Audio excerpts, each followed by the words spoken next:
হৃদয়ে বসবাস চ্যানেলে সবাইকে স্বাগত জানাচ্ছি।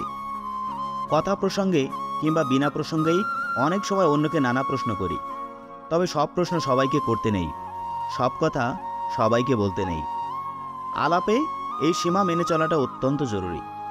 অনেক প্রশ্ন বিব্রতকর পরিস্থিতির সৃষ্টি করে, অনেক কথা অন্যের মনে আঘাত দেয়। চলুন জেনে নেই যে প্রশ্নগুলো মানুষকে কখনোই করা উচিত নয়। বিয়ে করছেন কবে? একটা নির্দিষ্ট বয়সে বিয়ে করাটা সমাজের প্রচলিত রীতি, তবে সবাইকে যে একই ধাঁচে চলতে হবে তা কিন্তু নয়। পরিচিত কেউ বিয়ে করলেই আপনি তার সময় মতোই জানতে পারবেন। এ নিয়ে বাড়তি উৎসাহ দেখানোটা অভদ্রতা। কে কখন বিয়ে করবেন, আদৌ করবেন কি না, এসব প্রশ্নের মাধ্যমে আপনি কিন্তু নিজেকেই বিবেচনাবোধহীন মানুষ হিসেবে উপস্থাপন করছেন।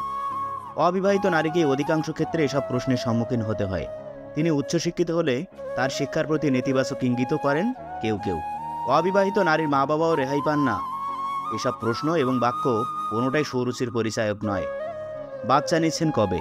বিয়ের পর কোন দম্পতি কখন সন্তান নেওয়ার পরিকল্পনা করবেন এটা তাদের ব্যক্তিগত বিষয়। আবার পরিকল্পনা করলেও তারা কখন মা বাবা হবেন তা কিন্তু নির্দিষ্টভাবে কেউ জানেন না।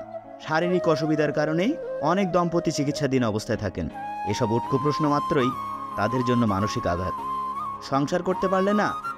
বিবাহ বিচ্ছেদ হলে কাউকে এমন প্রশ্ন করতে নেই যা তাকে কষ্ট দিতে পারে। পুনরায় বিয়ে করার জন্য চাপ দেওয়াও ঠিক নয়। এগুলো সবই ব্যক্তিগত বিষয়। বেতন কত কিংবা চাকরি ছাড়লে কেন? নানা কারণে মানুষ চাকরি ছাড়েন, এ নিয়ে প্রশ্ন করার কিছুই নেই। নতুন চাকরিতে তিনি বাড়তি সুবিধা পাচ্ছেন কিনা এ নিয়ে অতিরিক্ত উৎসাহ দেখানো অনুচিত। তবে নিজের বা আপনজনের ওই ধরনের চাকরির ইচ্ছা থাকলে বিস্তারিত জিজ্ঞেস করাটা দোষের কিছু না। সেক্ষেত্রে আপনি এত প্রশ্ন কেন করছেন তা আগেই জানিয়ে রাখুন, তাহলে যাকে প্রশ্ন করছেন তিনি আর বিব্রত হবেন না। অনলাইন ব্যবসা, ফ্রিল্যান্স বা ভিন্ন ধারার পেশায় যাচ্ছেন অনেকে। এতদিন ধরে তাহলে এত পড়াশোনা করে কী লাভ হলো? জাতীয় তাচ্ছিল্যমাখা প্রশ্ন কখনোই কাউকে করবেন না। কেউ শখের জিনিস কিনতে ভালোবাসেন, কেউ মানুষকে কিংবা কোনো প্রাণীকে খাওয়াতে ভালোবাসেন।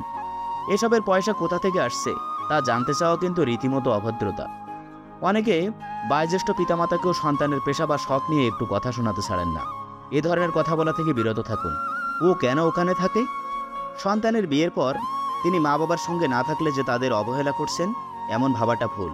মা বাবা বা শ্বশুর শাশুড়ির সঙ্গে থাকা না থাকা তাদের পারিবারিক বিষয়। অনেক ক্ষেত্রে শহরে জীবনযাপনে অনভ্যস্ত মা বাবা সন্তানের থেকে দূরে নিজের গ্রামে থাকতেই স্বাচ্ছন্দ্য বোধ করেন। আবার সন্তান দেশের বাইরে চলে গেলেই যে মা বাবাকে ফেলে চলে গেল সেই ভাবনাটাও ঠিক নয়। তোমরা তো আরামে আছো আর বুড়ো মানুষ কষ্ট করে মরছেন জাতীয় কথা বলবেন না। ওই মা বাবাকেও বলবেন না ও আপনার সঙ্গে থাকলো না। তুলনামূলক আলোচনা বা প্রশ্ন, এটা আমার ভুল হয়েছে, অমুকের ওটা প্রায় হয়ে গেছে, আপনার কদ্দূর, মোটা হয়ে যাচ্ছেন কেন? কিংবা সহায় সম্পত্তি, সন্তানের পড়াশোনা বা সাফল্যের প্রভৃতি বিষয়ে নেতিবাচক প্রশ্ন করেন অনেকেই। এসব ঠিক নয়। আশা করি উপরের কথাগুলো আপনার জন্য বিশেষ কার্যকরী হবে। আজ এ পর্যন্তই। ভিডিওটি ভালো লাগলে অবশ্যই লাইক, কমেন্টস এবং শেয়ার করবেন। ধন্যবাদ।